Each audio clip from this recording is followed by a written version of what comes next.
أعوذ بالله من الشيطان الرجيم. بسم الله الرحمن الرحيم.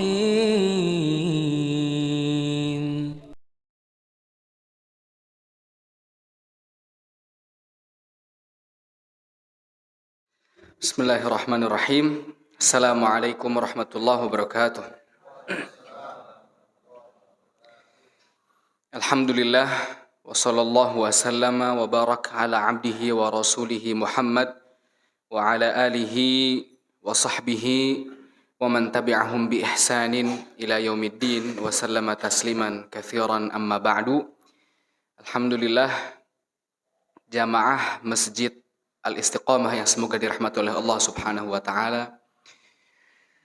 Allah Subhanahu wa taala masih mempertemukan kita dalam keadaan sehat walafiat, alhamdulillah, dalam keadaan dalam hidayah yang benar, alhamdulillah, dalam keadaan mengetahui sunnah Rasulullah sallallahu alaihi wasallam, dalam keadaan ingin menuntut ilmu karena Allah Subhanahu wa taala. Antum tahu ada suatu hadis Rasulullah sallallahu alaihi wasallam bersabda, "Man ghada ilal masjid," barang siapa yang pergi ke masjid, la yuridu illa, dia tidak ingin kecuali an yata'allama khairan aw yu'allimahu. Tujuan dia ke masjid itu ingin belajar atau mengajarkan ilmu. Apa pahalanya? Kana lahu ka ajril haji tamman. Pahalanya seperti pahala haji sempurna. Jadi tujuan ke masjid jangan karena selain nuntut ilmu. Bukan karena apa misalnya. Di sini ada wifi jemaah. Ada. Nah, ya bukan karena wifi ya. Kalau di masjid sana tempat anak ada anak-anak kecil biasanya mainan wifi di masjid. Kalau antum udah dewasa, jadi tujuannya bukan karena wifi.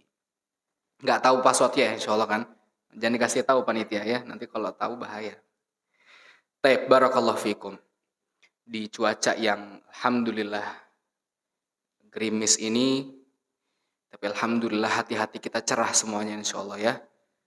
Yang ngantuk-ngantuk boleh berdiri, gerakan pala boleh, loncat-loncat boleh. Anak kalau ngajar di kelas begitu, ada santri, anak kasih 3 pilihan, dia apalah olahraga ringan, atau dia ikutin pelajaran sambil berdiri, atau dia keluar. Biasa kan santri pakai peci. Pecinya dibasahin, terus dipakai biar seger selama pelajaran gitu ya. Insyaallah pada kesempatan kali ini kita akan membahas tentang seorang sahabat yang sangat mulia. Insyaallah buku yang ana baca, insyaallah kita baca bareng-bareng ya, yaitu buku Ashabur Rasul. Kalau nggak salah ada terjemahannya, tapi qadarullah ana belum sempat baca terjemahannya. Ini berbahasa Arab jamaah, tapi insyaallah ana terjemahkan. Ada terjemahannya, penulisnya itu Mahmud Al-Misri. Ini di antara buku yang paling enak untuk dibaca tentang para sahabat Rasulullah sallallahu alaihi wasallam. Adapun sahabat yang akan kita bahas pada kesempatan kali ini, sahabat ini bernama Sa'ad bin Mu'adz. Sa'ad bin Mu'adz. Yang mana sang penulis hafizahullah masih hidup ya sampai sekarang penulisnya. Beliau pertama kali menukilkan sabda Rasulullah sallallahu alaihi wasallam ketika melihat jenazahnya Sa'ad bin Mu'adz. Apa kata beliau? Hadzal ladzi taharraka lahu arsyur rahman. Ini adalah orang yang karena kematiannya arsy-nya Allah itu berguncang. Wa futihat lahu abwabus sama. Dan ketika kematiannya, pintu-pintu langit semuanya dibuka. Wa syahidahu sab'una alfan minal malaikah, dan 70.000 malaikat menyaksikan jenazahnya. Ini keutamaan yang sangat luar biasa dari sahabat Sa'ad bin Mu'adz. Antum tahu kaum muslimin yang berhijrah dari Mekah ke Madinah disebutnya kaum apa? Muhajirin. Sedangkan kaum muslimin yang ada di Madinah, Ansor. Ansor ini ada 2 kabilah besar. Apa namanya? Aus dan Khazraj. Nah, Sa'ad bin Mu'adz ini adalah kepala sukunya Aus. Petinggi, paling tinggi, kepala sukunya Aus. Ada 2, Sa'ad bin Mu'adz, ada juga Usaid bin Hudhair, nanti kita bahas insyaallah. Subhanallah, itu keutamaannya luar biasa. Bahkan sang penulis di sini nulis pertama kali beliau tulis ini tentang Sa'ad bin Mu'adz, bahwa saya ini gak bisa nulis terlalu banyak yang harus saya tulis tentang keutamaan Sa'ad bin Mu'adz ini. Bahkan pulpen pun gak mampu. Akhirnya kata sang penulis, ana menulis sebisa ana tentang Sa'ad bin Mu'adz. Arsy-nya Allah, jamaah, antum tahu. Dalam suatu hadis Rasulullah SAW pernah melempar cincin ke padang pasir. Kata Rasulullah SAW, ini cincin adalah 7 lapis langit dan 7 lapis bumi. Sedangkan padang pasir ini adalah arsy-nya Allah Subhanahu wa ta'ala. Artinya besarnya tidak kebayang sama akal kita. Jamaah yang semoga dirahmati oleh Allah Subhanahu wa ta'ala, Sayyidah Aisyah radhiyallahu anha berkata bahwa ana perkenalkan dulu Sa'ad bin Mu'adz ini ya. Sa'ad bin Mu'adz ini adalah pemimpin dari Bani Abdil Ashhal. Bani itu artinya kabilah. Kabilahnya apa? Abdul Ashhal.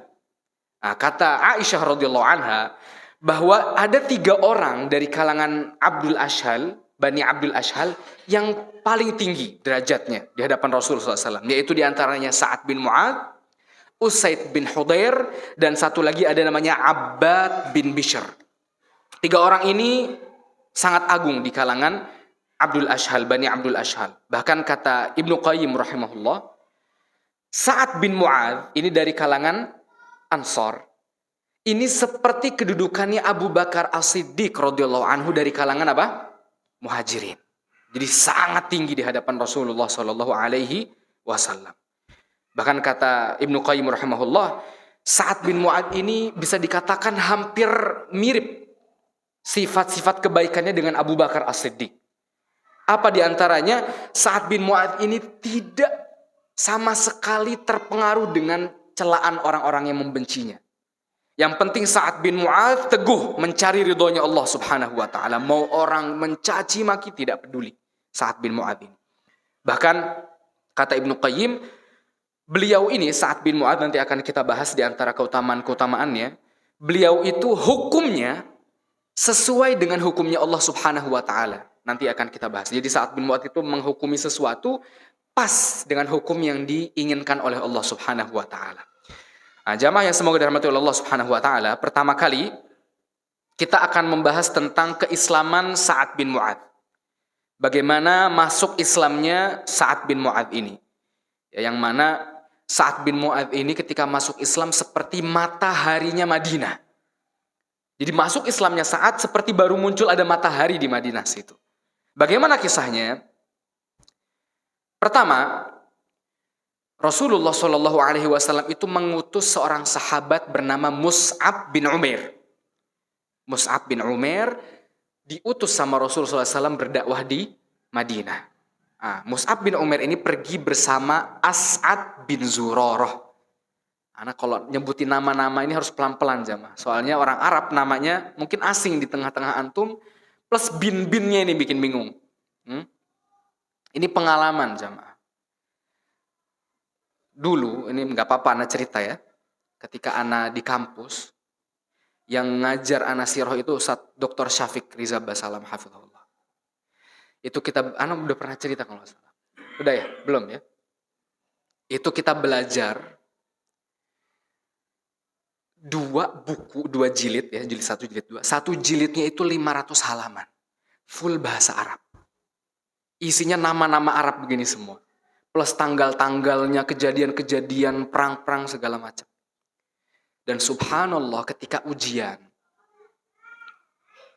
soal yang keluar, anak padahal belajar itu sudah 2 buku, tuh begadang jam 12, jam setengah 1 belajar. Besoknya soal yang keluar itu adalah yang tidak anak pelajari. Seumur hidup jamaah, anak belum pernah ngerasain yang namanya otak berhenti.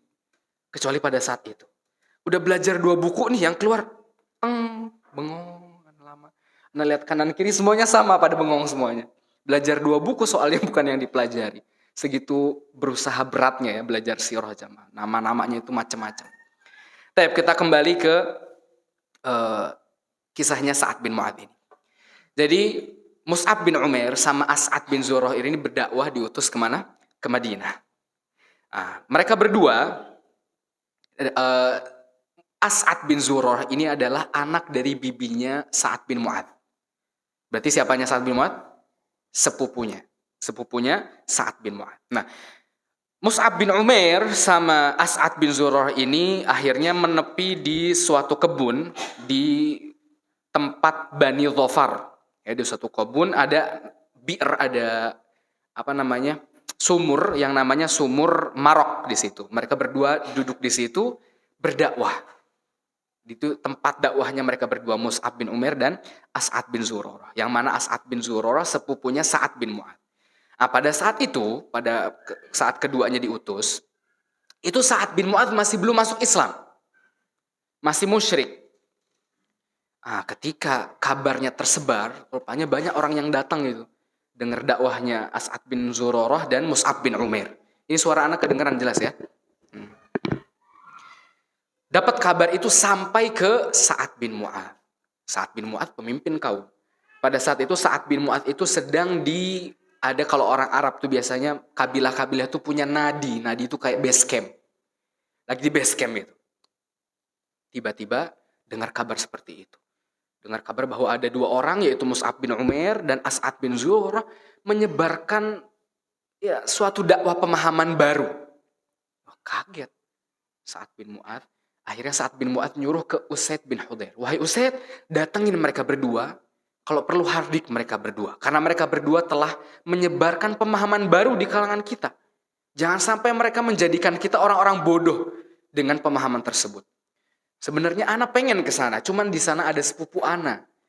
Anak dari bibi Ana. Takutnya kalau Ana ke sana malah jadi pertengkaran antara rahim, antara saudara gitu ya. Akhirnya datang Usaid bin Hudhair, datang kemana?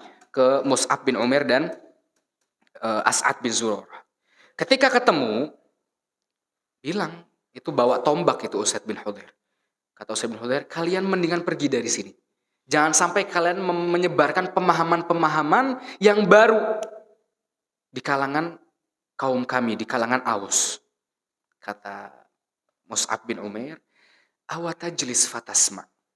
Coba mau nggak kamu duduk dulu, terus dengarkan apa yang kami ucapkan. Kalau seandainya yang kami ucapkan, yang kami dakwahkan ini membuat kamu ridho, ya sudah. Tapi kalau membuat kamu tidak ridho, maka kami akan pergi dari tempat ini. Lalu kata Usaid bin Hudhair, ansafta. Betul. Ya sudah kalau gitu, itu keputusan adil. Duduk Usaid bin Hudhair.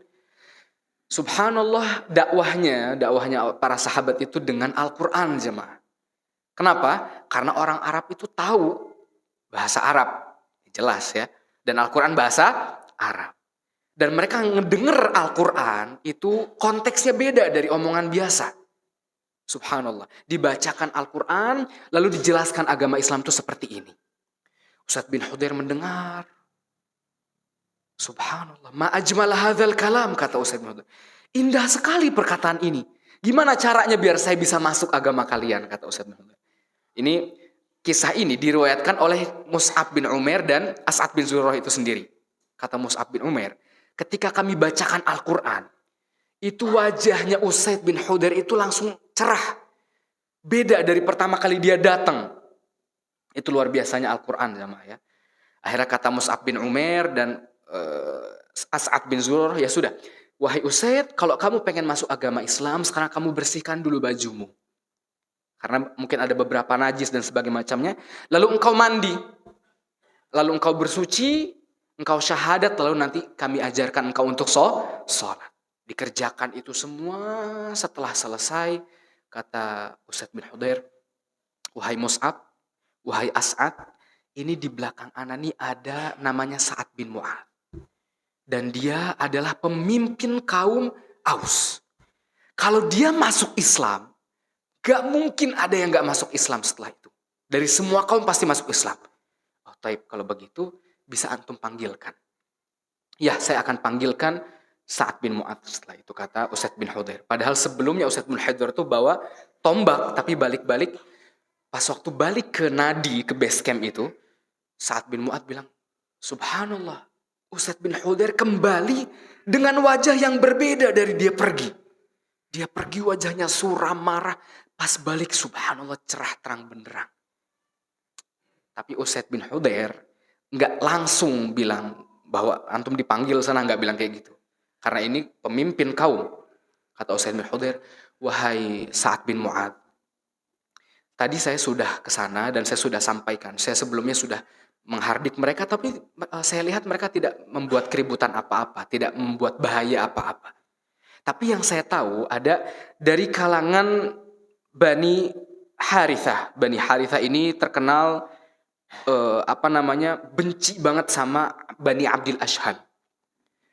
Jadi musuhan sama Bani Abdil Ashhal. Sedangkan Sa'ad bin Mu'adz ketuanya Bani Abdil Ashhal.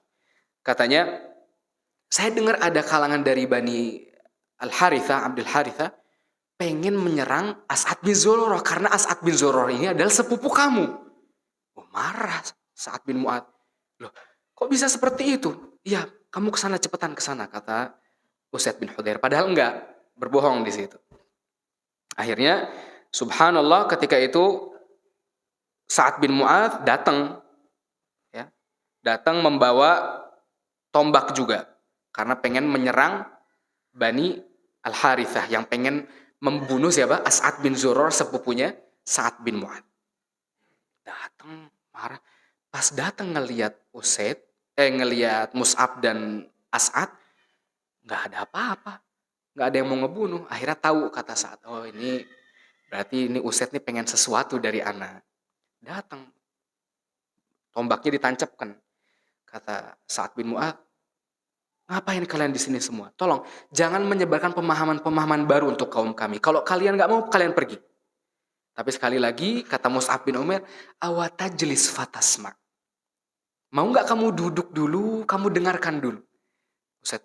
Mus'ab bin Umair ini dibisikin sama As'ad bin Zurarah. Ini orang nih yang dibilang sama Usaid bin Hudayr tadi. Ini pemimpin kaum, kalau dia masuk Islam, semua semadinah masuk Islam. Oh ya, coba kamu duduk dulu. Kata Mus'ab bin Umair, anak ceritakan, kalau misalnya cerita yang anak sebutkan ini nggak antum terima, ya sudah kita pergi. Tapi kalau antum terima, ya alhamdulillah. Kata Sa'ad bin Mu'adz, ansafta, ya kamu telah membuat pemikiran adil. Duduk Sa'ad bin Mu'adz, didengarkan Al-Quran, didakwahi, diajarkan agama Islam. Kagum juga dengan Al-Quran Sa'ad bin Mu'adz. Terus gimana caranya biar saya bisa masuk Islam? Ya sudah, kamu bersihkan baju, kamu mandi, nanti kamu wudu syahadat, setelah itu kita diajarkan sholat sama kita. Dijelaskan selesai semuanya. Tapi setelah masuk Islam, balik Sa'ad bin Mu'adz ke base campnya Bani Abdil Ashhal. Kata orang-orang di Bani Ashhal, di base camp itu, ini Sa'ad bin Mu'adz kembali dengan wajah berbeda dari sebelumnya. Dia berangkat ngamuk, wajahnya merah, sekarang bercahaya, berseri-seri wajahnya seperti itu. Datang Sa'ad bin Mu'adz bilang ke semua kaumnya, wahai kaumku, bagaimana pendapat kalian tentang diriku? Engkau orang yang paling besar, paling adil, paling tinggi kedudukan di antara kami. Engkau paling selalu silaturahmi, keberkahan engkau besar di antara kami. Baik, kata Sa'ad bin Mu'adz, wahai kaumku, semua perkataan kalian dari laki-laki dan perempuan haram atas saya. Artinya saya boikot kalian semuanya, kecuali kalian beriman dengan Allah dan Rasulullah. Subhanallah, semuanya masuk Islam tanpa terkecuali.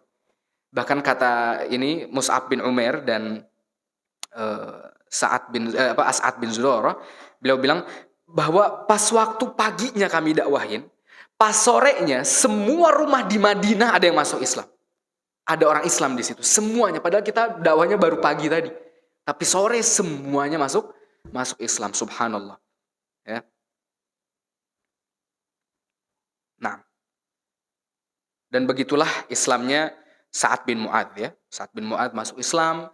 Dan di situ belum pernah ketemu sama Rasulullah SAW di Madinah. Makanya ketika dapat kabar diperintahkan hijrah, Sa'ad bin Mu'adz tuh benar-benar rindu, saking senangnya rindu sama Rasulullah SAW.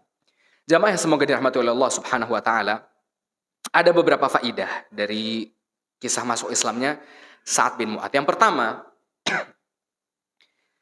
bahwa Al-Qur'an itu jamaah, Al-Qur'an itu mengendalikan setiap hati manusia. Yusaytir ala qulubin nas. Mengendalikan siapapun itu, mau muslim mau kafir.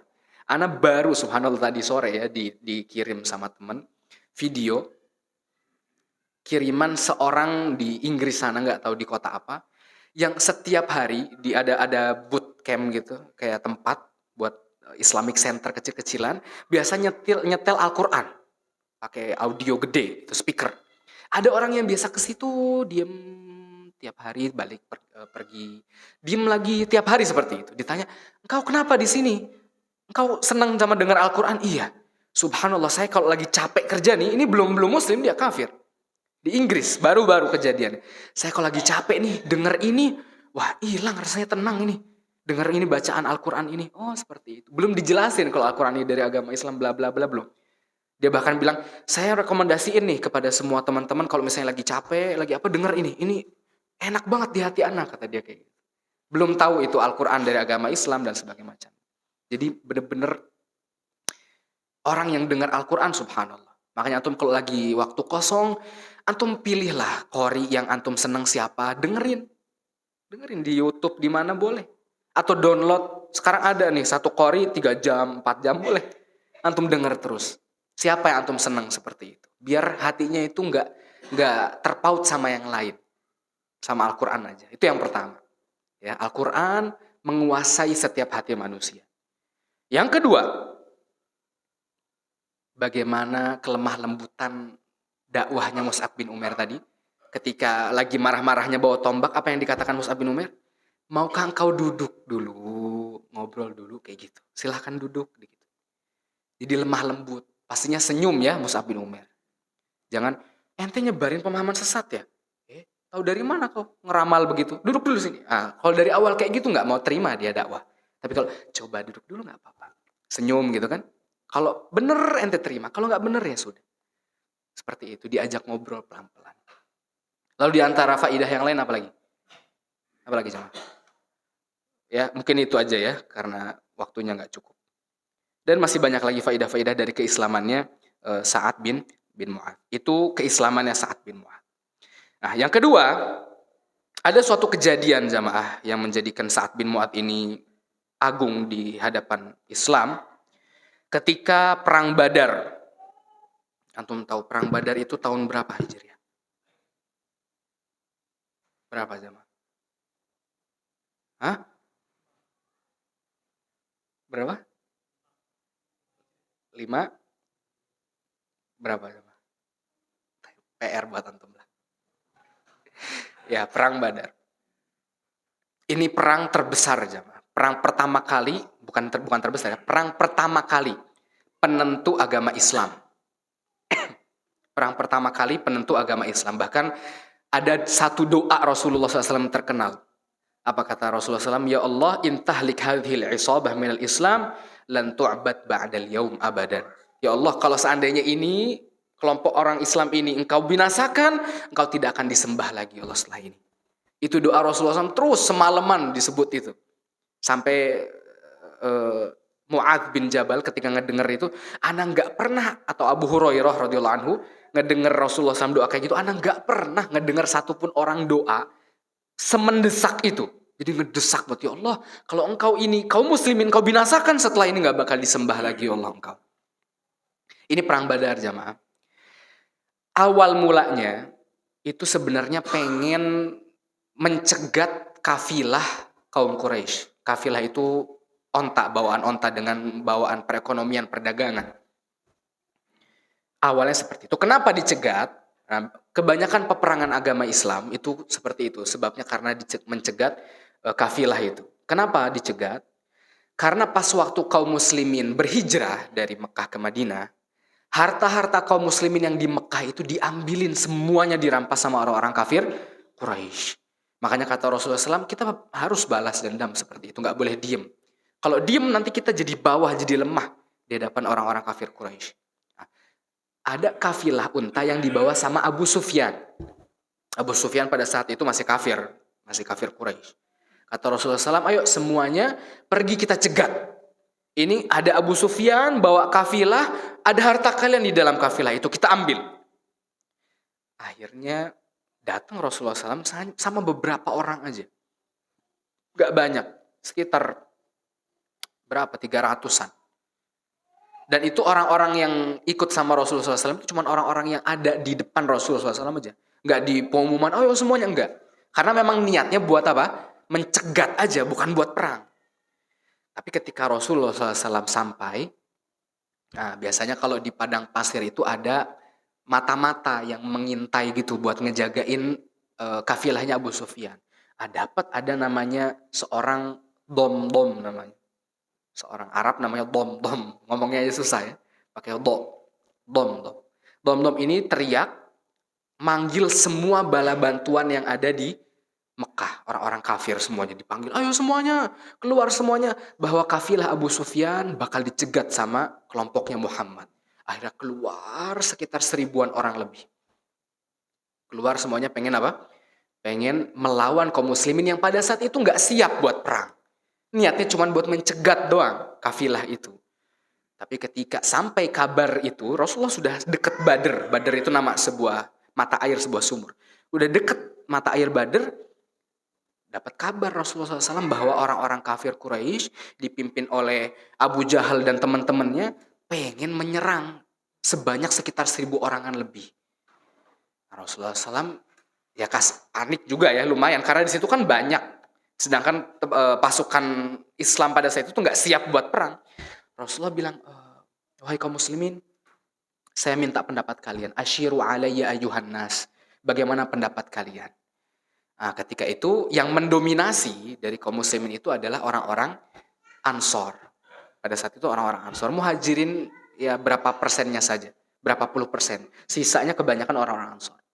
Bagaimana asyiru alayya ayuhan nas? Gimana pendapat kalian nih? Kita perang apa enggak? Kalau kalian semuanya berpendapat nggak perang, kita nggak perang. Tapi ini bahayanya kalau kita nggak perang, bisa jadi orang-orang kafir Quraisy menyerang ke Madinah langsung.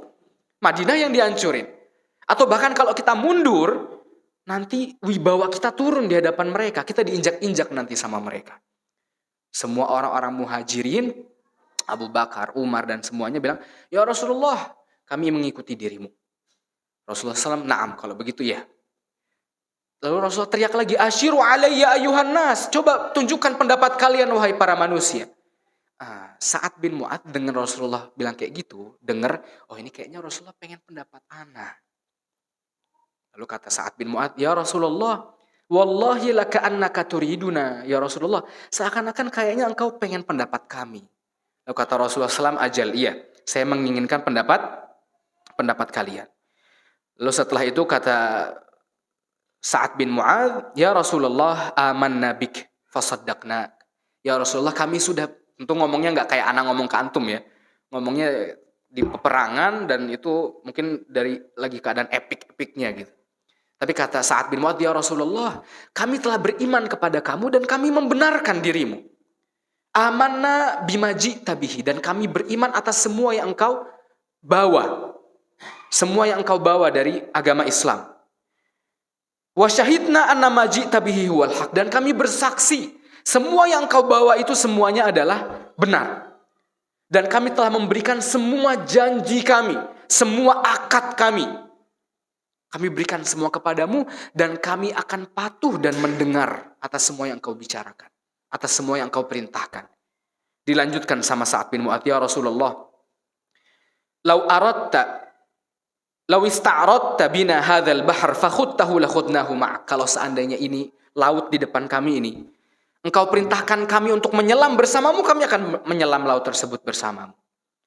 Ya Rasulullah, tidak akan pernah ada satupun orang di antara kami yang tidak ikut bersamamu apabila engkau perintahkan kami.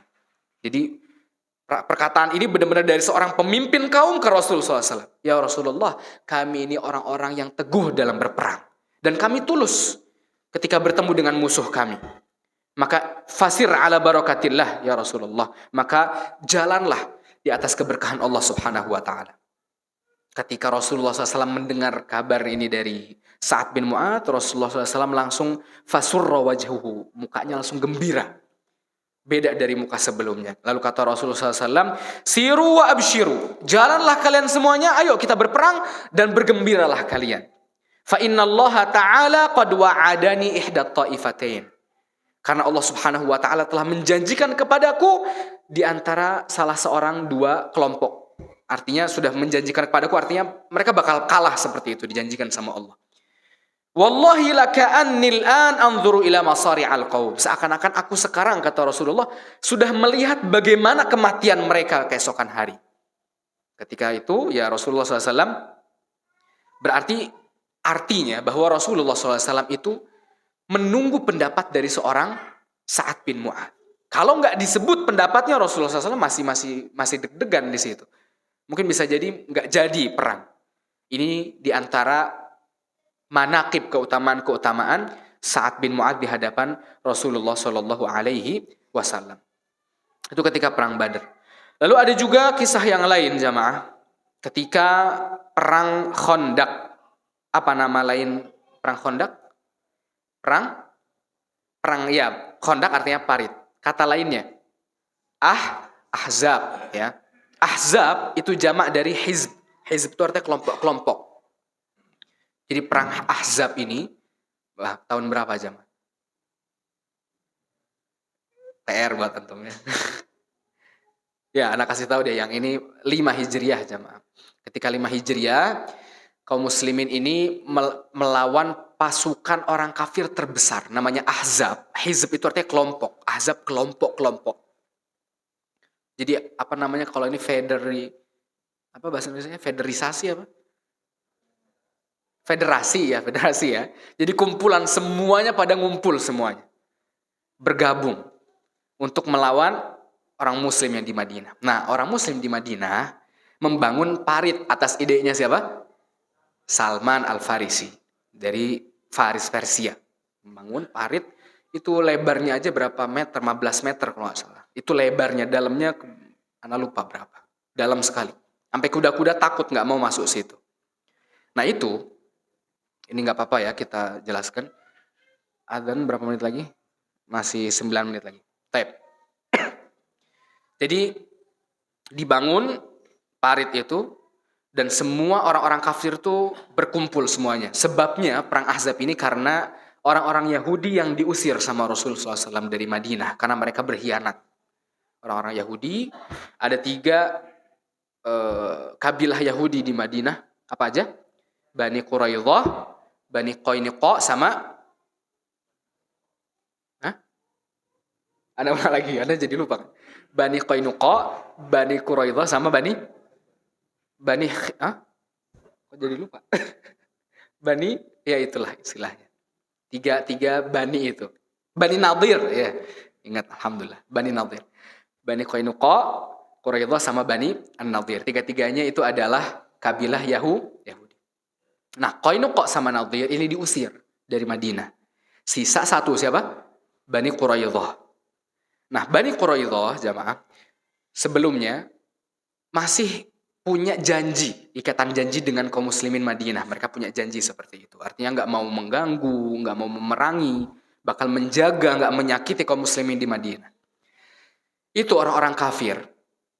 Berkumpul itu sekitar kaum muslimin pada saat itu cuman 3.000-an, tapi orang kafir itu 10.000 pasukan. 3.000 lawan berapa? 10.000 pasukan. Tapi pinternya kaum muslimin itu dengan taktik itu, dengan parit itu. Sehingga kuda-kudanya nggak ada yang masuk. Itu pengepungan orang-orang kafir itu, pengepungan di sekitar Madinah itu, sekitar sampai 40 harian, 45 hari. Di riwayat lain 25 hari. Ya sebulanan lebih lah. Bayangin sebulan di situ ngepung kaum muslimin. Tapi itu orang-orang kafir Quraisy udah 4 ya, udah penat gitu. Sebulan gini mulu cuman ya udah kaum muslimin di sana di seberang parit di panah-panah udah selesai, sampai semalaman udah selesai. Besoknya lagi gitu lagi. Enggak perang, cuman gitu-gituan aja, lempar-lemparan panah. Ya perang sih. Ada yang luka juga. Tapi ya enggak habis-habisan. Jadi 10.000 itu kurang berguna di situ. Selama berapa? 45 hari. Subhanallah, ketika hari ke-45 hari ini, ya setelah banyak banget yang manah-manah seperti itu, hari ke-45 hari Allah Subhanahu wa taala mengirimkan angin yang meniup kemah-kemah orang-orang kafir. Ditiup semuanya. Nah, bentengnya Bani Quraidah itu terletak di ujung Madinah. Ini benteng Madinah di sini. Nah, Madinah ini ketutup parit. Sedangkan benteng Bani Quraidah itu bisa jadi akses. Bisa akses masuk orang-orang kafir ke Bani Quraidah. Tapi Bani Quraidah punya perjanjian. Nggak bisa orang kafir nggak bisa masuk ke situ, nggak bisa masuk akses itu. Tapi akhirnya ketika Bani Quraidah setelah dikepung ya sama orang-orang kafir Quraisy sebulanan lebih, ternyata Bani Quraidah itu mengumumkan untuk membatalkan perjanjian mereka dengan kaum muslimin. Jadi cara mengumumkannya itu adalah di depan benteng mereka ada kertas perjanjian ditancapkan sama pedang untuk menunjukkan bahwa ini saya sudah mengkhianati kaum muslimin, gak ada perjanjian di antara kita. Nah, sebelumnya ketika mereka mengepung kaum muslimin, Rasulullah SAW itu memanggil ketua Bani Ghatafan. Bani Ghatafan itu adalah kabilah yang mendominasi orang-orang kafir. Sekitar kalau 10.000 yang ikut 4.000-an dari Bani Ghatafan. Jadi banyak nih 40%-nya. Nah, Rasulullah SAW mengajak pemimpin dari Bani Ghatafan untuk negosiasi. Negosiasinya apa?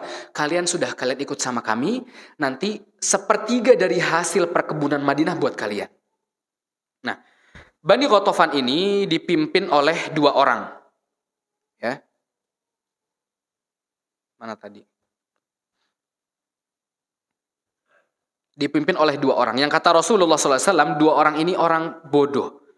Jadi 2 orang bodoh yang memimpin kelompok yang besar.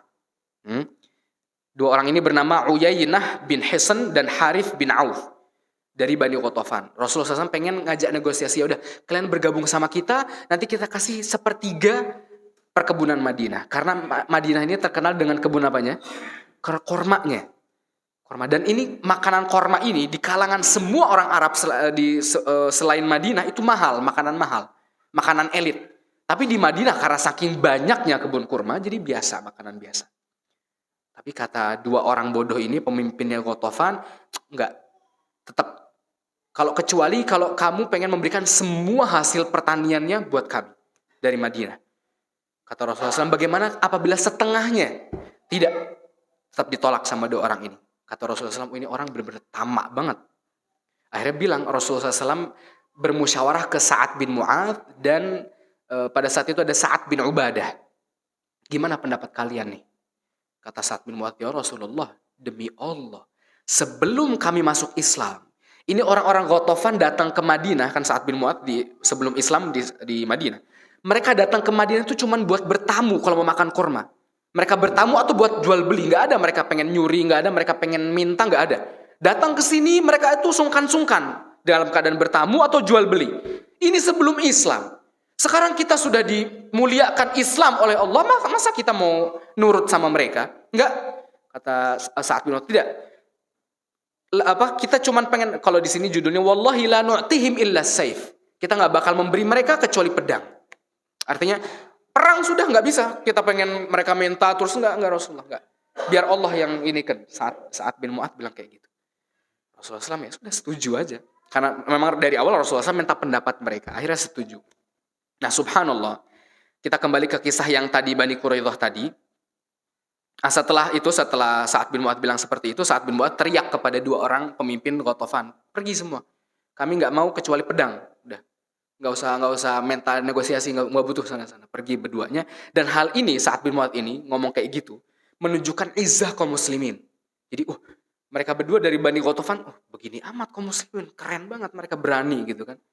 Membuat wibawa kaum muslim semakin tinggi lagi karena perkataan Sa'ad bin Mu'adz. Luar biasa. Padahal pada saat itu 10.000 dibandingkan 3.000. Nah, setelah itu jamaah kaum Bani Quraidah dari Yahudi ini berkhianat. Berkhianat tadi menancapkan janji di depan bentengnya bahwa ini udah nggak kepake lagi nih janji. Padahal janjinya tadi nggak bakal ngeganggu kaum muslimin, nggak bakal membuat kerusakan. Ditancapkan. Dapat kabar ke Sa'ad bin Mu'adz. Akhirnya Sa'ad bin Mu'adz datang ke bentengnya orang-orang Yahudi. Datang ke bentengnya orang-orang Yahudi. Oh, di sini nggak diceritakan, di buku ini nggak ditulis. Tapi nggak apa-apa. Datang ke benteng Yahudi, pengen bersama As'ad bin Zurarah. As'ad bin Zurarah tadi siapanya? Sepupunya. Datang ke orang Yahudi. Kata As'ad bin Zurarah, gimana kok kalian memutus janji? Gimana? Dari awal kita sudah berjanji, kalian nggak boleh dong mutus janji seperti ini. Udah negosiasi, udah ngebujuk-bujuk. Akhirnya Sa'ad bin Mu'adz bilang, udah biarin. Biar Allah aja yang memberikan hukum bagi mereka. Kata Sa'ad bin Mu'adz begitu, sudah. Ya sudah, nggak usah turun. Nanti kita perang, tunggu aja, nanti kita perang. Kata Sa'ad bin Mu'adz begitu ke Bani Quraidah. Di bentengnya. Takutnya mereka berkhianat, dan mereka berkhianat. Kalau mereka berkhianat jamaah, itu artinya mereka membuka akses orang-orang kafir Quraisy pengen menghancurkan kaum muslimin. Tapi pada saat itu Allah Subhanahu wa taala mengirimkan angin sehingga tenda-tendanya semua hancur, perbekalan semuanya hancur, dan mereka pulang. Tadi udah 40 hari. Gimana nggak enak 40 hari panas-panasan di sana, nggak dapat apa-apa, cuman lempar-lemparan panah doang nggak jelas. Akhirnya ya sudah mereka pergi. Dihitungnya tidak terjadi peperangan karena memang nggak ada pertemuan di situ, cuman dari jauh-jauhan. Nah, qadarullah yaitu orang-orang Yahudi itu dari Bani Quraidah ternyata berkhianat. Artinya mereka sudah membuka peperangan sudah. Soalnya kalau mereka berkhianat, bisa jadi mereka membuka akses itu, dan bisa jadi kaum muslimin nggak ada sampai saat ini. Islam udah nggak ada. Karena pusatnya Islam pada saat itu di mana? Madinah. Orang-orang muslim semuanya berhijrah ke Madinah. Kalau hancur Madinah, ya sudah. Bisa jadi Islam nggak ada saat ini.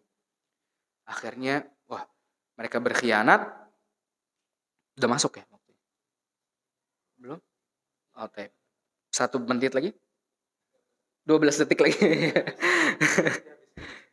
Iya, tap. Nah, ya akhirnya seperti itu.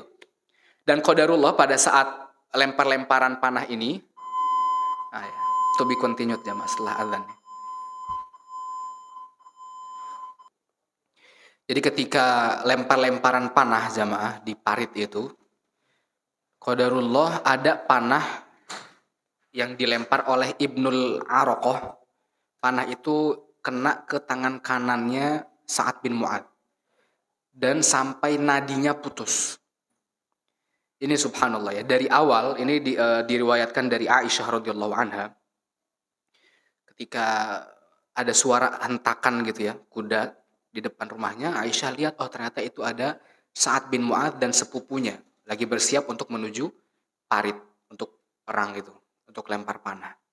Tapi kata Aisyah, itu kok baju perangnya setengah aja, tangannya nggak kelihatan, tangannya nggak ketutupan, kata Aisyah. Anak takut nih kalau dia kena. Aisyah udah firasat. Ini diriwayatkan sama Aisyah itu sendiri. Padahal ini Sa'ad bin Mu'adz adalah orang yang tinggi. Artinya mudah, kalau tinggi kan kena tuh enak. Tinggi besar badannya. Dan qadarullah ketika ya lempar-lemparan panah itu kena ke tangan kanannya Sa'ad bin Mu'adz dan kena ke nadinya. Terpotong nadinya. Artinya ya sudah sebentar lagi wafat gitu kan. Tapi ketika kena itu Sa'ad bin Mu'adz berdoa, Allahumma la tumitni hatta tuqirra aini min Bani Quraidah fayakhruju min sayasihim. Ya Allah, jangan engkau wafatkan aku sebelum engkau menyenangkanku dengan mengeluarkan Bani Quraidah dari benteng-benteng mereka. Lalu Rasulullah SAW ketika ngelihat Sa'ad bin Mu'adz terkena itu tangan kanannya bagian atasnya, disuruh untuk membangun seperti kemah di dekat masjid buat tempat istirahatnya Sa'ad bin Mu'adz, karena udah lemas itu, udah darah semua keluar banyak, jadi lemas Sa'ad bin Mu'adz. Nah, ketika 45 hari orang-orang kafir Quraisy dan pasukan semuanya pergi, semuanya sudah diporandakan oleh anginnya Allah. Akhirnya Rasulullah SAW pulang ke rumah pengen bersih-bersih. Diriwayatkan ketika Rasulullah SAW pengen buka pakaian, datang seorang sahabat bernama Dihyah Al-Kalbi. Dihyah Al-Kalbi bilang, ya Rasulullah, terdengar suaranya, Rasulullah SAW nggak jadi pakai buka baju buat mandi. Aisyah heran, kenapa ya Rasulullah? Itu tadi suaranya siapa? Suara Dihya Al-Kalbi ya Rasulullah, itu adalah Jibril. Jibril yang menyamar, menjelma dengan sahabat bernama Dihya Al-Kalbi. Datang ke Dihya Al-Kalbi, kata Dihya Al-Kalbi, mengapa wahai Rasulullah engkau melepas pakaian perangmu? Mengapa kaummu melepas pakaian perangmu sedangkan kaum kita belum melepas pakaian perang kita sebelum kita memerangi itu? Ditunjuk bentengnya Bani Quraidah. Artinya Rasulullah SAW diperintahkan oleh Allah melalui malaikat Jibril untuk memerangi Bani Quraidah. Rasulullah SAW langsung bergegas. Semua kaum muslimin, ayo semuanya, panggil semua kaum muslimin, ayo kita ke benteng Bani Quraidah semua. Kita mengepung Bani Quraidah semuanya. Dikepung semuanya. Bahkan Rasulullah SAW melewati jalan. Tadi lihat siapa yang lewat sini? Oh, ada Dihya Al-Kalbi. Itu malaikat Jibril, ayo cepat-cepat semua ke Bani Quraidah. Setiap dilewati Dihya Al-Kalbi disuruh bareng-bareng ke benteng Bani Quraidah. Sampai di benteng Bani Quraidah. Antum kalau tahu Bani Quraidah itu kan orang Yahudi udah lama di Madinah di situ bareng sama Sa'ad bin Mu'adz pas waktu sebelum Islam datang. Jadi Bani Quraidah ini partner bisnisnya Sa'ad bin Mu'adz. Artinya banyak sahabat-sahabat lamanya Sa'ad bin Mu'adz. Lalu Rasulullah SAW mengepung sekitar 25 hari mengepung bentengnya Bani Quraidah. Rasulullah bilang, hei semuanya turun, kalau enggak ayo kita berhukum dengan hukumnya Allah. Kata Rasulullah SAW begitu. Lalu mereka tanya ke salah seorang di antara mereka yang sepupu Bani Quraidah bilang, apa hukumnya Allah itu? Kalian semua dipenggal. Oh gimana nih kalau dipenggal ya nggak mau, kita nggak mau turun dari benteng ini. Akhirnya mereka bilang, kami nggak mau turun kecuali yang menghukumi kami itu adalah Sa'ad bin Mu'adz. Karena partnernya mereka. Sa'ad bin Mu'adz lagi di mana tadi? Di samping masjid, lagi darahnya kehabisan darah pada saat itu. Akhirnya Sa'ad bin Mu'adz, kata Rasulullah SAW, ya sudah panggil Sa'ad bin Mu'adz suruh ke sini. Dipanggil Sa'ad bin Mu'adz, dibawa di atas keledai yang diisi dengan jerami-jerami gitu biar nggak jatuh. Udah lemes badannya, darahnya udah banyak yang keluar. Sa'ad bin Mu'adz lewat. Akhirnya pas waktu Sa'ad bin Mu'adz lewat ini, kan tadi kaum muslimin tuh pengen memerangi Bani Quraidah. Ketika sepanjang jalan Sa'ad bin Mu'adz lewat, itu orang-orang dari kaumnya bilang, wahai Sa'ad bin Mu'adz, mereka ini partner kita, nggak boleh kita sakiti mereka, kita udah lama bersama mereka. Tapi Sa'ad bin Mu'adz tetap jalan biasa aja, nggak ngedengar perkataan mereka. Terus akhirnya sampai di bentengnya Bani Quraidah. Lalu ketika sampai di bentengnya Bani Quraidah, nah ini kisah lain lagi. Jadi ketika sampai di bentengnya Bani Quraidah, Sa'ad bin Mu'adz itu minta izin. Karena disuruh sama Rasulullah SAW untuk berhukum. Jadi pas waktu datang itu kan karena orang-orang Bani Quraidah pengen Sa'ad bin Mu'adz yang ngasih hukum. Lalu kata Rasulullah SAW, uhkum fihim, kamu kasih hukum kepada mereka. Lalu kata Sa'ad bin Mu'adz, anta ahakku minni ya Rasulullah. Engkau yang lebih berhak daripada aku untuk ngasih hukum. Karena ini Rasulullah, masa seorang sahabat berhukum di depan Rasulullah SAW. Kata Rasulullah SAW, enggak, Allah pengen engkau yang berhukum. Faqad amarakallah an tahkuma fihim. Allah pengen engkau yang berhukum di hadapan mereka. Lalu Sa'ad bin Mu'adz nanya ke kaumnya dari kalangan Aus. Kata Sa'ad bin Mu'adz, wahai Aus, kalau saya berhukum, kalian mau enggak setuju dengan hukum saya? Iya, kalau engkau adalah kepala suku kami akan patuh atas hukum. Setelah itu Sa'ad bin Mu'adz nanya ke Bani Quraidah yang di benteng, karena Bani Quraidah pengennya Sa'ad bin Mu'adz yang menghukumi mereka. Wahai Bani Quraidah, bagaimana kalian? Kalian setuju nggak atas semua keputusan yang aku berikan? Kata mereka, iya kami setuju karena kamu partner kami. Di sampingnya ada Rasulullah SAW. Tapi di samping kanan, di daerah kanan itu ada kemah-kemahnya Rasulullah SAW. Sa'ad bin Mu'adz nggak berani nanya langsung ke Rasul. Sa'ad bin Mu'adz bilang, adapun pemilik kemah ini bagaimana? Kata Rasulullah SAW, ya, nggak nunjuk langsung, adapun engkau ya Rasulullah enggak. Pemilik kemah ini nggak menghadap langsung, artinya sebagai ta'zim ya, sebagai penghormatan ke Rasul. Kata Rasulullah SAW, iya saya setuju. Semuanya setuju, dari kalangan Aus setuju, dari kalangan siapa? Bani Quraidah setuju, Rasulullah setuju, semuanya setuju. Para sahabat semuanya setuju. Lalu kata Sa'ad bin Mu'adz, beliau berhukum bahwa saya berhukum semua orang-orang dewasa dari Bani Quraidah dipenggal. Laki-lakinya, orang dewasa laki-laki semuanya dipenggal. Adapun perempuan dan anak kecil ditawan, jadiin tawanan. Nah, mereka kaget. Kok bisa begini? Kata Sa'ad bin Mu'adz, inilah saatnya saya berhukum dengan hukumnya Allah. Saya nggak mau mendengar perkataan-perkataan kecuali sesuatu yang diridhoi oleh Allah Subhanahu wa taala. Pada lemes semua Bani Quraidah, udah pengen saat yang menghukumi, tapi saat menghukumi dipenggal semuanya. Akhirnya kata Rasulullah SAW, hakamta fihim bihukmillah min fauqi sab'i samawat. Engkau menghukumi mereka persis seperti hukumnya Allah di atas langit ketujuh itu. Jadi persis seperti hukumnya Allah Subhanahu wa taala. Ya pada lemes merekanya. Bahkan sampai dikisahkan di kisah lain, ya nggak ditulis di sini. Pas waktu laki-laki dewasa dari Bani Quraidah itu pengen dipenggal, jadi kalau orang Arab itu ada namanya mujawarah, istijar. Istijar itu kayak melindungi. Misalnya ada orang Madinah, dikisahkan seorang ibu-ibu, Anda lupa ibu siapa namanya. Seorang ibu-ibu ngelihat ada seorang yang dia kenal. Jadi sering berdagang bareng, orangnya terkenal jujur. Kata ibu-ibu ini ngelihat ini, oh ini orang mau dipenggal. Ini dulu sering nih partner bisnis anak. Dia bilang, Bu, tolong saya Bu, saya mau dipenggal Bu. Kata ibunya, wahai Rasulullah SAW, ini orang saya istijar, saya lindungi beliau. Kata Rasulullah, ya silahkan. Dan qadarullah masuk Islam ini orang, ketika dilindungi sama seorang ibu ini. Karena orang ini pas waktu masuk Islam bilang, alhamdulillah saya masuk Islam, kalau nggak saya dipenggal ini bisa jadi. Tapi alhamdulillah masuk Islam karena ikhlas ya, bukan karena takut dipenggal. Dan sekarang masih Islam, mati dalam keadaan Islam. Nah itu keutamaan Sa'ad bin Mu'adz, yaitu bahwa dia berhukum sesuai sama hukumnya Allah. Pertama Rasulullah merintahkan dia dan dia berhukum persis sama yang diinginkan sama Allah, begitu. Lalu di antara keutamaan Sa'ad bin Mu'adz yang lainnya adalah arsy-Nya Allah Subhanahu wa taala itu bergetar ya ketika Sa'ad bin Mu'adz wafat. Nah, ketika Sa'ad bin Mu'adz itu kena anak panah, kan luka kena nadinya terputus.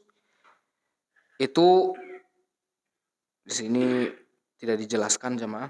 Tapi intinya ketika terputus, udah selesai, semua kejadian udah selesai, Sa'ad bin Mu'adz berdoa, ya Allah, kalau seandainya ada peperangan lagi melawan orang kafir Quraisy sama Rasulullah SAW, jangan wafatkan saya dulu. Saya pengen berperang terus sama Rasulullah SAW. Tapi kalau sudah tidak ada peperangan, ya Allah, wafatkan saya. Itu diriwayatkan lukanya Sa'ad bin Mu'adz itu awalnya tinggal sedikit, sekoin dikit aja, nggak mancar banyak. Tapi setelah doa itu, lukanya memancar panjang, banyak. Keluar lukanya banyak. Akhirnya wafat karena luka itu. Ketika luka itu memancar, Rasulullah SAW melihat wafatnya jenazahnya Sa'ad bin Mu'adz, beliau berkata, jazakallahu khairan min sayyidi qaumin. Semoga Allah membalas kebaikanmu, wahai pemimpin kaum. Faqad anjazta ma wa'adtah. Engkau telah menyelesaikan semua janji-janji kamu. Wala yunjizannakallah ma wa'adak. Dan sekarang Allah yang akan menepati semua janji-janjinya kepadamu. Itulah Sa'ad bin Mu'adz yang arsy-Nya Allah bergetar karena wafatnya.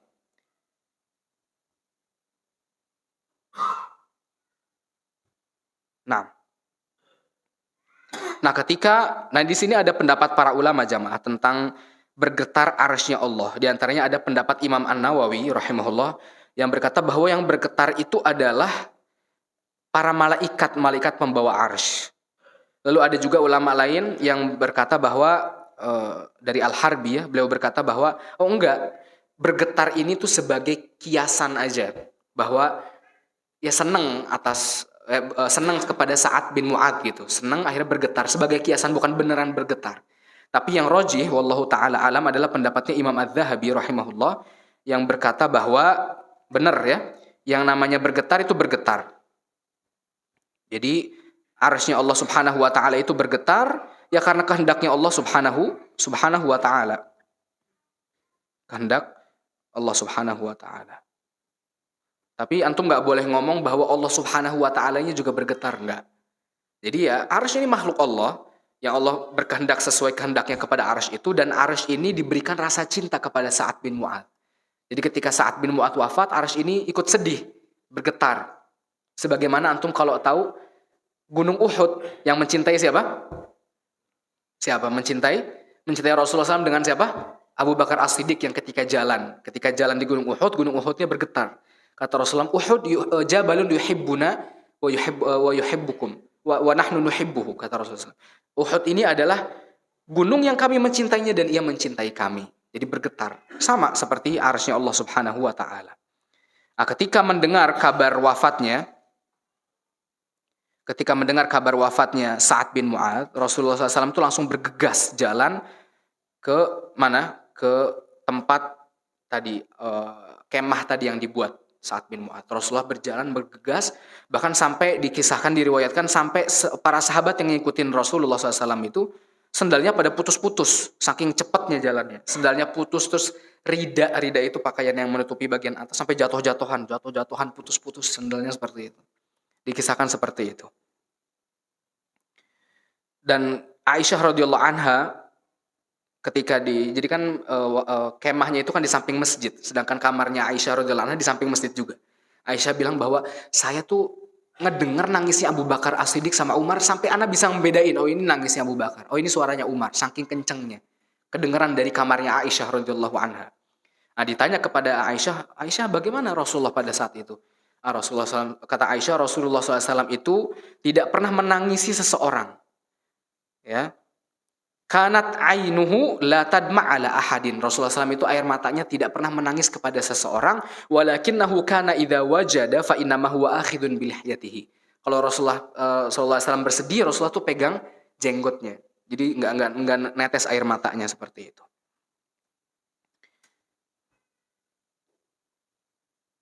Nah, ketika wafat ya semuanya datang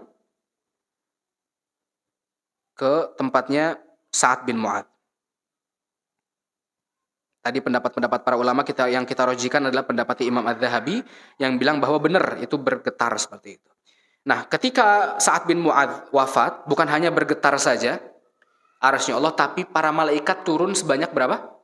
70.000 para malaikat turun ke muka bumi dan pintu-pintu langit dibuka semuanya. Di sini ketika Sa'ad bin Mu'adz itu berdarah dan nadinya terputus, itu dibawa ke seorang wanita yang biasa ngobatin luka namanya Rufaidah. Dan di sini dijadikan sebagai dalil bahwa boleh kita berobat dengan wanita kalau qadarullah nggak ada yang lain gitu ya. Karena pernah ada santri yang nanya, Ustadz, saya pengen sunat, tapi dapat kabarnya dokternya perempuan, Ustadz. Ya kalau lagi ini ya nggak bisa, tuh cari yang lain, nggak bisa. Itu nanti bahaya ya, apalagi orang-orang sudah balik kan, anak-anak SMP itu. Intinya ketika Sa'ad bin Mu'adz luka, dibawa ke seorang wanita yang mengobati bernama Rufaidah.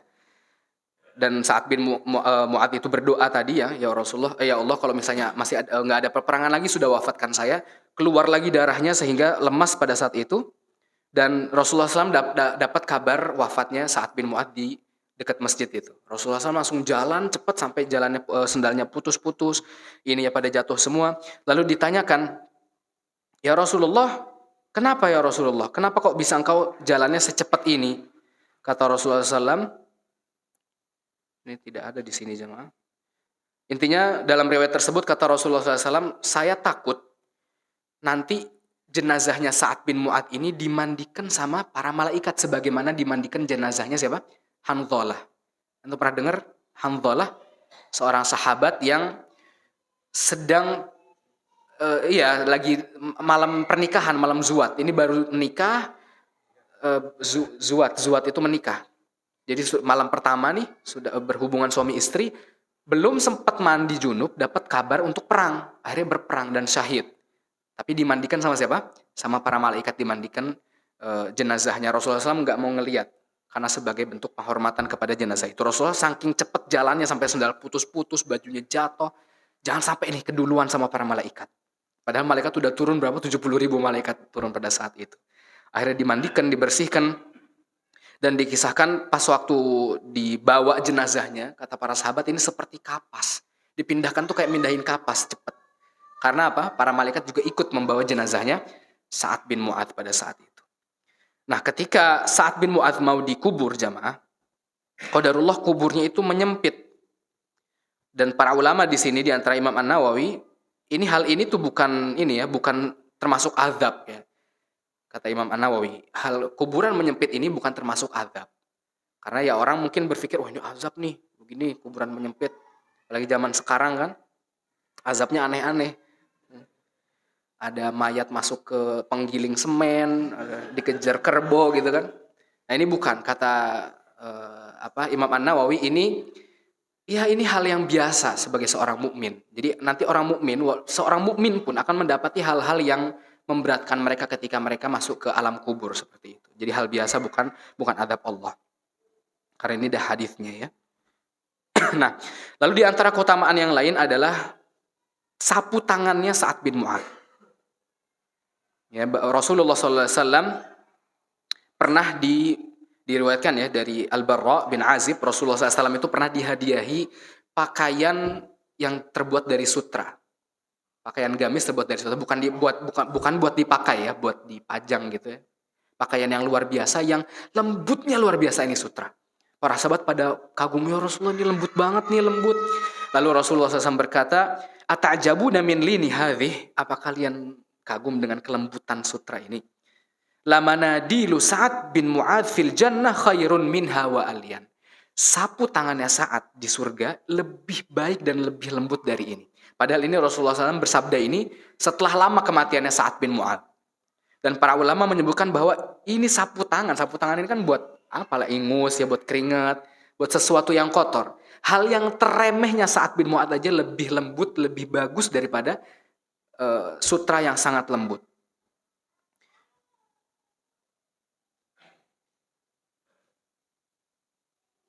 Ya, itu saja. Terakhir ini ada perkataan Sa'ad bin Mu'adz, terakhir banget nih ya. Salah satun ana fihinna qawiyyun wa fima siwahunna dhaif. Ada 3 hal.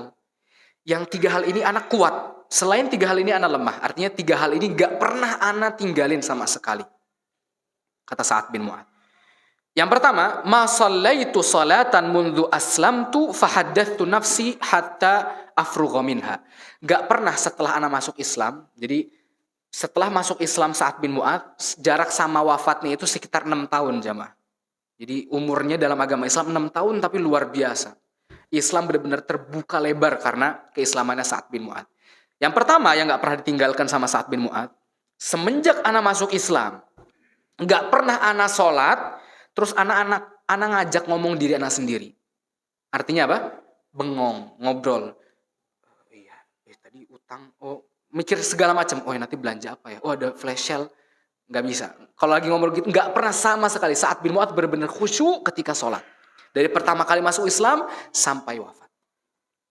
Itu yang pertama. Lalu yang kedua, wala syayya'tu janazatan fahaddatsu nafsi bi ghairi ma hiya qailah wa ma huwa maqulun laha hatta yufragha min dafniha. Dan ana nggak pernah ngehadiri jenazah, nggak pernah ana ucapkan sesuatu kecuali yang terucap kabarnya tentang jenazah ini. Kalau jenazah ini baik, maka anak sebutkan yang baik-baik.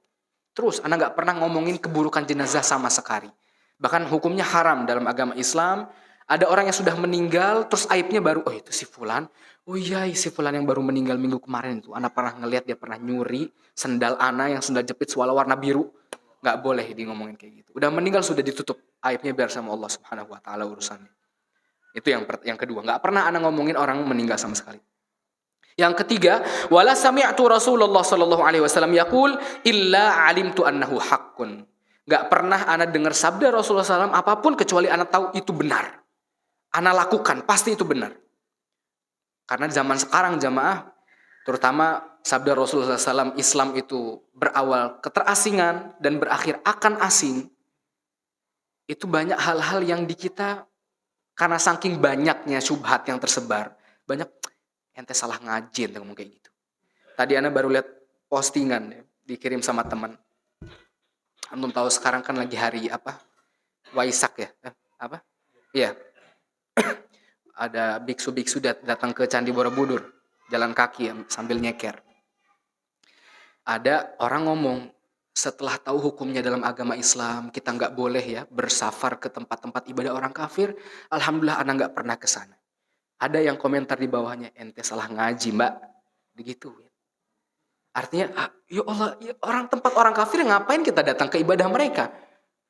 Bayangin kita lagi sholat begini, atau ada orang Yahudi masuk sholat bareng sama kita, gimana? Orang Muslim aja nggak masuk akal, sedangkan orang kafir ente salah ngaji. Bahkan misalnya apa? Misalnya sabda Rasulullah SAW tentang isbal ya. Memang kalau dipikir-pikir, ya Allah, cuman di bawah mata kaki doang, apa sih? Kenapa ancamannya neraka, ya Allah gini. Begitu, karena di zaman kita itu ya didakwahinnya toleransi, open minded. Orang-orang yang begini nih, orang-orang liberal begini yang mereka mempertuhankan akal, muncul di podcast-podcast mendakwahkan. Sampai ini Ustadz nih, Habib ini, dipotong nggak nih? Ini Ustadz ini, dan ternyata qadarullah ini Syiah ya, bukan Habib ya. Ini Syiah ini. Syiah ini, nggak bilang. Ini Ustadz ini, kalau ada yang bilang dia nggak bener, ini orang paling bodoh, paling sesat yang pernah Anda kenal. Begitu ya. Padahal ini Ustadz open minded. Semua agama masuk Islam menurut agama, semua agama masuk surga menurut agama mereka. Tapi kita masuk surga menurut agama kita. Open mind. Subhanallah, anak ngelihat, ya Allah. Memang gitu orang liberal jamaah masuk akal, makanya pakai akal. Makanya kenapa kita belajar akidah? Akidah itu kan artinya keyakinan. Karena agama Islam dengan iman, bukan pakai akal. Kalau kentut keluarnya kan di dubur, kenapa suruh wudu? Bukan dubur yang dibersihin. Nggak masuk akal. Tapi kalau semuanya dimasukin akal, nggak jadi agama Islam. Akidah hilang, adab kubur hilang, akhirat hilang. Anak tes antum ya. Ini liberal ini masuk akal. Antum jawab. Al-Quran ini perkataannya siapa? Perkataan Allah. Mana buktinya? Tahu dari mana antum? Nah kan? Oh iya juga ya. Begitu kan? Baru ini sekelumit nih. Belum. Mana buktinya? Anda nggak percaya. Ini pertanyaan Allah. Kan bingung antum jawabnya kalau begitu. Atau enggak gini, antum percaya ada Allah, datengin. Ana pengen ngelihat, ana nggak percaya sebelum ana ngelihat. Iya juga ya. Oh ya, barakallahu fikum. Kita tutup dengan kafaratul majlis. Subhanakallahumma wa bihamdik, asyhadu an la ilaha illa anta, astaghfiruka wa atubu ilaik. Assalamualaikum warahmatullahi wabarakatuh.